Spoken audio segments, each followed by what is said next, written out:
4.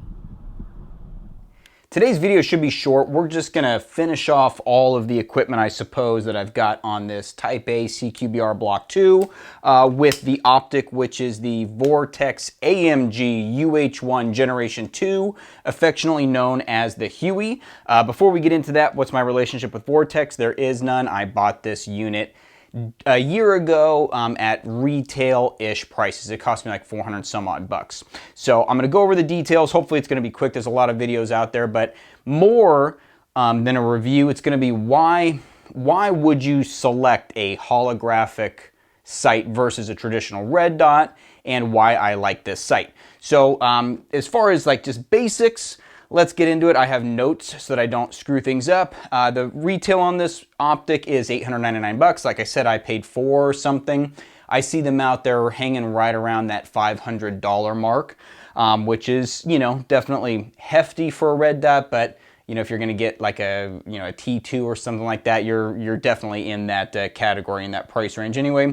It weighs 11.6 ounces, so it is a chunky boy. It has a 1 MOA dot in the middle and a 65 MOA donut of death around it, a ring around it, with a CQB reticle at the bottom. We'll talk about that. It is rated for, or they say it's 1,500 hours of battery life at power 7. It has a bunch of different night vision settings and a bunch of different brightness settings. So whatever brightness you're looking for, it is inside of this this optic somewhere. I don't know what 7 hours or what 7 power is for 1,500 hours, but we'll talk about battery life. 14-hour auto shut off, and it has night vision settings with a dedicated night vision button. So getting into this optic, you can't really talk about the UH1 Gen 2. They had a Generation 1. They've definitely made some upgrades. Go look at the Vortex video for that. But you can't talk about the Vortex holographic optic without also talking about the Eotech EXPS 3-0. I think those are the numbers right. This is the one with the donut of death and the dot, the QD mount, the night vision settings, and the side buttons. So I think that's the EXPS 3-0. I could be wrong. Their naming system, you know, just gets me sometimes. So anyway, you can't really talk about the Vortex without talking about this, because this is the OG standard of holographic sights. So just getting right down into it, as far as the Vortex versus the Eotech, which one would I pick?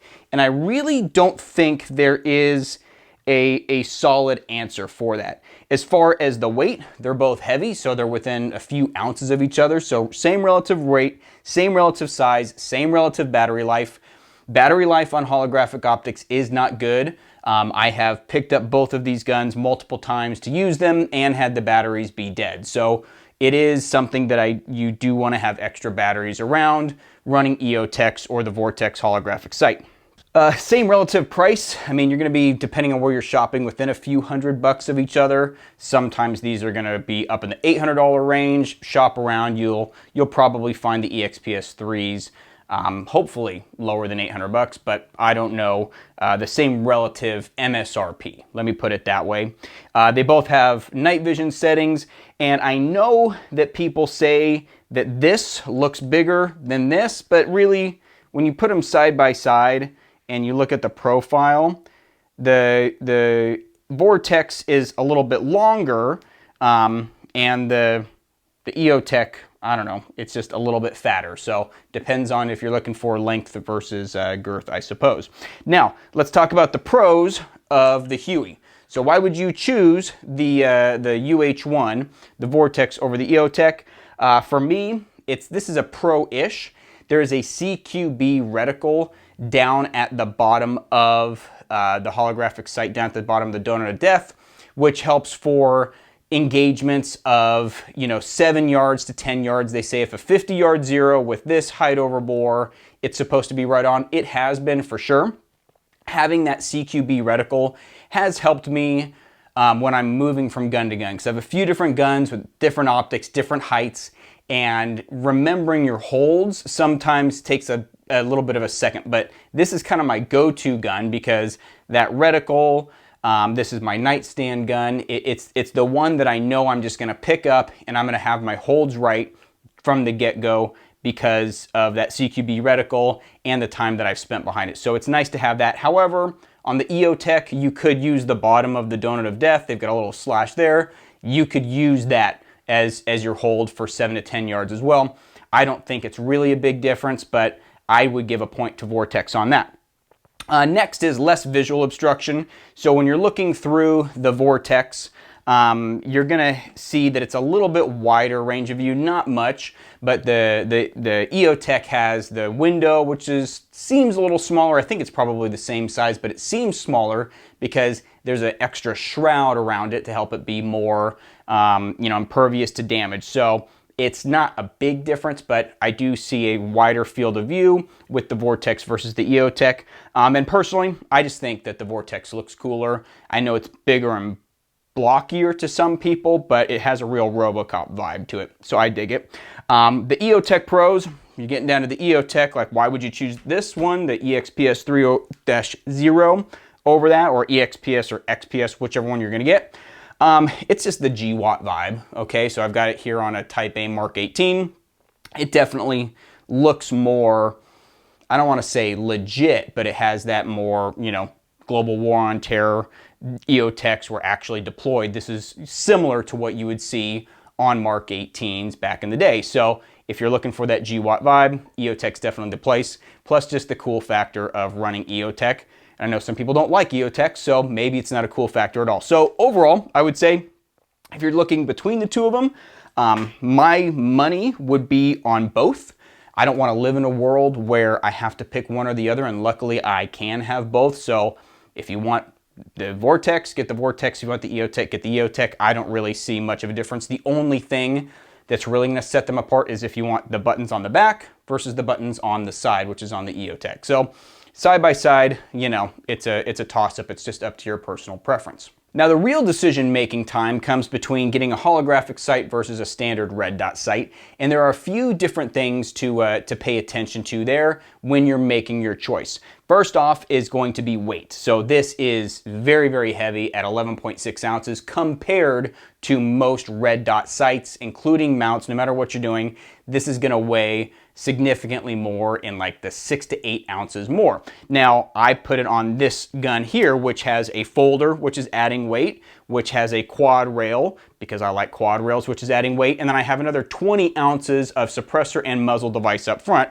and then I put a magnifier on here. So overall, this is not a gun I'm super concerned about weight on, so this heavier dot is not going to be a big detriment to me, but these are going to be heavier than your normal red dot. But a pro to having the holographic sight is it's not an LED emitter in there. It's actually a set of lasers that have a certain refresh rate, just like red dots.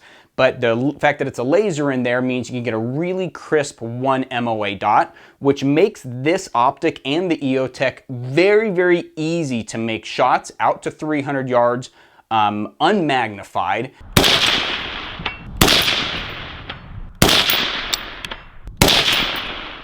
Because that dot is just so crisp. So I've got some footage of a simulated USPSA target at 100 yards, and you can see just how crisp a 1 MOA dot from the Vortex or the 1 MOA dot from the Eotech is versus a 2.5 to 3 to 6 MOA dot that you're gonna get from your normal red dot, because it's an LED and it's gonna be not as crisp. So the holographic is definitely gonna be more crisp for those long distance shots. Now also with the holographic sights, and the bigger window means you're gonna have bigger field of view. Now you're not looking through a magnified optic, so it's not your traditional field of view, but what that means is the dot is gonna be available in the window for more motion of the gun than it would be for a typical red dot with a smaller window. So it's gonna make the dot acquisition and target acquisition marginally faster. So I find myself to be a lot faster and more accurate with a holographic red dot versus a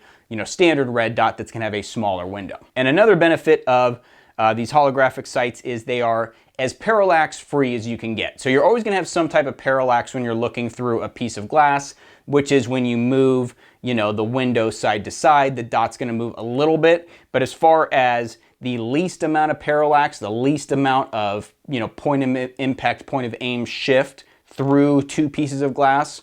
The Vortex and the Eotech have next to none, so not very much parallax on those. So that's going to be a benefit over red dots. So now where does a normal red dot win over a holographic sight like the UH1? Well, weight. Those red dots are normally lighter, they're more compact, they have way better battery life, like you're seeing 50,000 hours constant on, okay? So remember, this goes off after 14 hours. I forgot what it is on the Eotech. So they aren't a constant on, or like with HoloSuns, they have a shake awake feature. So with a shake awake feature, you theoretically could have a dot that lasts for years off until you need it. You shake the gun, it's awake, it's ready to go. I wouldn't recommend doing that, but theoretically you could. So the holographic dots are not always on when you need them, whereas a normal red dot, you're just going to leave it in the on position all the time and it's ready to go when you need it. So after all that, would I recommend the UH1 over red dots, or an Eotech? No. It's really up to what you want and what you're looking for. This is a great optic. I think it looks cool. I've had no issues other than battery life and it's not being constant on, but that's just a function of the trade-offs that you get when you go to holographic, but you get a much crisper dot and you get a bigger field of view. So, get a red dot if you want, get a EXPS if you want, get a, T1, T2, I don't care what you get, but this is a good option if you're looking for a holographic sight. Just know what you're getting into.